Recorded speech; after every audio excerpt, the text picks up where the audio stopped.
Doctor, you've talked about the chronic pain because the acute happens all of a sudden, it's instant, it's there and there. Now, for the chronic pain, I want you to help us understand if I was an administrative office and I'm working in an office, how is my positioning? Like, if I'm seated, does my sitting affect my health? Does my posture affect? How is this happening? Yes, thank you so much, Madam Vivian. Once again, we are talking about work ergonomics, as you mentioned it, but it's hard to talk about work ergonomics and leave out posture because posture is the foundation of work ergonomics. I mentioned earlier about the organization. We had a very, very intentional and detailed discussion about posture where we wanted our listeners and our viewers to know more about how they sleep, how they move, sitting in front of that chair, all that stuff was posture.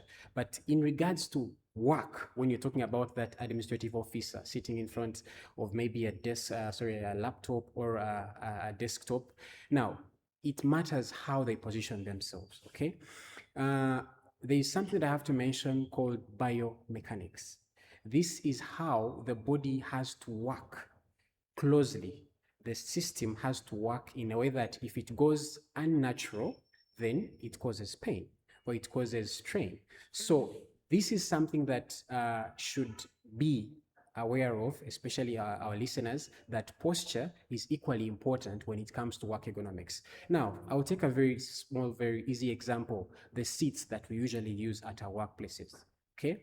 I know some people don't have ergonomic seats, which is the ideal for any person that is having that formal duty of typing, sitting behind the desk. But even those that have chairs that don't have lumbar support, sometimes you find someone that is seated and is leaning forward to reach to maybe a laptop or a desktop. So that is a wrong position. Let's talk about people who work in banks. These people usually stand. You know, those people usually be on the other end and they're giving you money. They're usually standing, okay? It matters how you stand because you're in that position for 6 to 8 hours. So you cannot tell me that you are a robot. You are a human being. So there is that flexibility that has to come in your body. So posture is really, really important. And also, I would emphasize that as much as people try to say, I have a good seat at my workplace, it is good, I have an adjustable keyboard, a desk that I can lift up, it matters how you also use those equipments. So, doctor, as you were talking, you mentioned sleep somewhere. Yeah. So we have to mind that where we sleep. Okay, I'm quite interested. How Yeah. should we sleep in Oh the first yes, place? yes, yes. It's very okay to understand that because when you look at sleep and work, this is something that maybe you could say has the same time period of time, like when the time you're doing this activity, okay? Because ideally someone sleeps for 6 to 8 hours in the night, which could also be equivalent to the time you spend when you're doing your work outside. You spend 6 hours. Some people even have shifts from 8 to 8, 12 hours. That's half a day. So a lot of time doing one thing. So I talked about the series that we had before of posture. Now, in terms of sleeping, number one, the bed itself. You see, it starts from the equipment they're using and then how you use it. Because there's what we call an orthopedic mattress, very different from other mattresses. Then also the pillow that you're using, especially people who wake up in the morning with neck pain, sided strain, paralysis.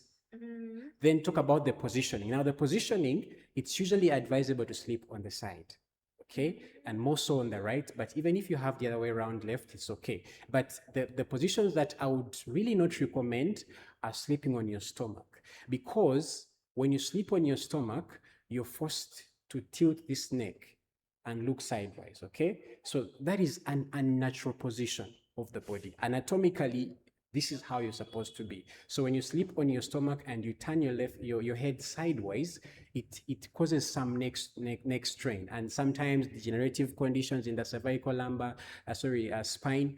All those things can account to pain. Okay, talking about sleeping when facing up, I think there is not much about that, but also how you cushion your head. That's the pillow. Okay. Then I talked about the side sleeping. That one also Usually, it's good if you also put a pillow, a small pillow in between your knees, because those are pressure points.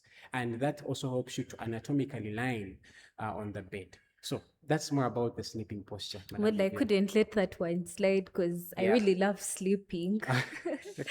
So, Everyone's favorite. Mm. so, doctor, you've also mentioned that the way we use, you know, you might have a friendly chair. You call it an ego-friendly? I don't know. Ergonomic chair. Ergonomic chair. Let me call Yes. it a friendly chair. Yeah. So if this chair is friendly to me and I'm sleeping, like, you know, I'm tilting. So for the viewers out there, you just like you've had, you should be cautious. Yes, you might have the right equipment, but you should know how to use the equipment you have. Yes. That's So is there anything that you'd love to tell us more about posture? Yeah, posture. As I said, it's a really really big topic, and we have been intentional since the start of this year talking about posture. That's at Orthopulse Wellness Hub, but I can talk about posture in terms of sitting.